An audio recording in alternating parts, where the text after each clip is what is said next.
ಮಚ್ಚ ಕೂರ್ಮ ವರಹ ಕಾಯೋ ಮುದ್ದು ನಾರಸಿಂಹ ಕಾಯೋ ಹೆಚ್ಚಿನ ವಾಮನನೆ ಕಾಯೋ ಭಾರ್ಗವ ಕಾಯೋ ಅಚ್ಯುತ ರಾಮ ಕೃಷ್ಣ ಕಾಯೋ ಬೌದ್ಧ ಕಲ್ಕಿ ರೂಪ ಕಾಯೋ ಸಚ್ಚಿದಾನಂದ ಸ್ವಾಮಿ ಕಾಯೋ ಎಂದಳು.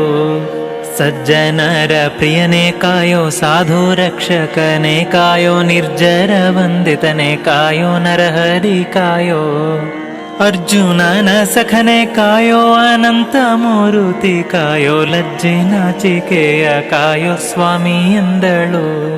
ರಂಗನೊಲಿದ ನಮ್ಮ ಕೃಷ್ಣನೊಲಿದ ಅಂಗನೆ ದ್ರೌಪದಿಗೆ ಅಕ್ಷಯ ವಸ್ತ್ರವನಿತ್ತು.